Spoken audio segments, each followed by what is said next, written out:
Gare de Marseille. Je ne sais pas si je suis dans le bon wagon. Ils vont en décrocher certains et d'autres iront à Toulon, puis Nice. Je ne sais pas dans combien de temps on va repartir, peut-être une demi-heure. Ce n'est pas bien grave si je mets du temps à arriver à Toulon. J'ai du temps devant moi. Nous partons. Notre train roule au soleil couchant. Tout le monde autour de moi est au repos. C'est une course de vitesse à l'extérieur et du temps au ralenti à l'intérieur. Les paysages défilent, on les abandonne en somme. Nous allons prendre la mer et parler de vos existences pour faire cesser vos jours amers, conjurer toutes vos souffrances.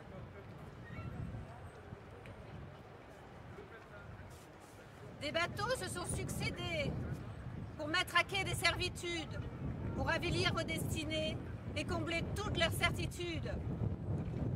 Les vagues braveront les silences, les inquiétudes se tairont. Portez haut nos vigilances, en noyant leur propre horizon. Voici par nécessité des femmes défendant à la proue si grand besoin d'humanité pour ne plus nous mettre à genoux. Nous déchirerons des pages du code de l'indigénat. Nous formerons des équipages pour mener ainsi nos combats.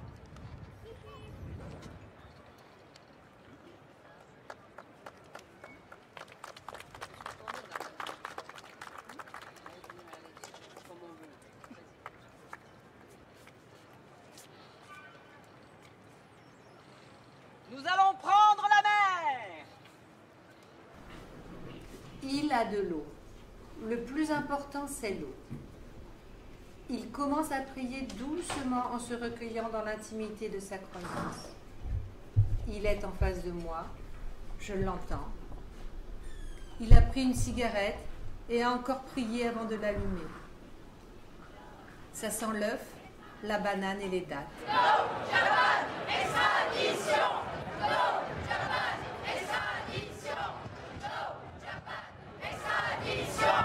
No Japan extradition. No Japan extradition. No Japan libéré Paul Watson. Libéré Paul Watson. Libéré Paul Watson. Libéré Paul Watson. Libéré Paul Watson. Libéré Paul Watson. Libéré Paul Watson. Libéré Paul Watson.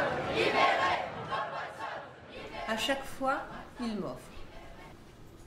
Quand il m'a donné 2 dattes juteuses, encore sur leurs branches, j'ai croisé son regard noir. J'ai eu envie de sculpter son menton carré et son nez à la courbe douce. Je l'interroge sur le ramadan. Il me dit des choses importantes, mais pas de réponse à mes questions. Il a du mal à me comprendre. J'ai un accent québécois très prononcé. Alors, je lui dis merci pour les dates avec un sourire et des gestes. Il est un peu gêné, mais c'est un langage qui nous va bien. Comme je pense qu'il est algérien, je lui dis pour le même pays. Je fais un aller-retour entre lui et moi avec mon index et je pose ma main sur le cœur. Puis je ris, parce que c'est un peu un langage amoureux, ça. Du coup, c'est à moi d'être gênée. C'est quand même mon premier coup de cœur dans un train. Je voulais voir la mer, mais l'horizon est maintenant tout noir. Il m'a donné un biscuit, un bon biscuit au chocolat.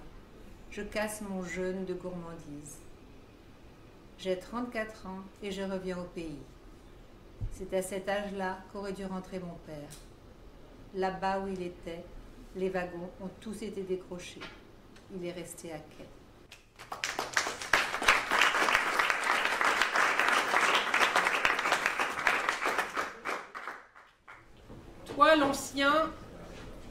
Toi l'ancien combattant de l'Empire, droit au milieu de ton paquetage coloré dans la rue poussiéreuse que tourmente l'Harmattan, rien ne t'ébranle.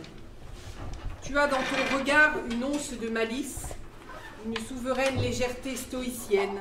Tu es seul dans tes oripeaux colorés. Toi qui jadis, vaillant indigène coiffé de ton chéchia rouge, délivra le fort d'Artigues, où je jouais enfant avec mes copains de la raille, leur rappelant avec naïveté que c'était des négros qui avaient permis que nous soyons là. C'était comme le père de Mamadou que la France avait récompensé en lui confiant la garde du cimetière central et en lui octroyant la gratuité dans les transports en commun. Mais toi, le vieux, tu n'as même pas cette maigre reconnaissance.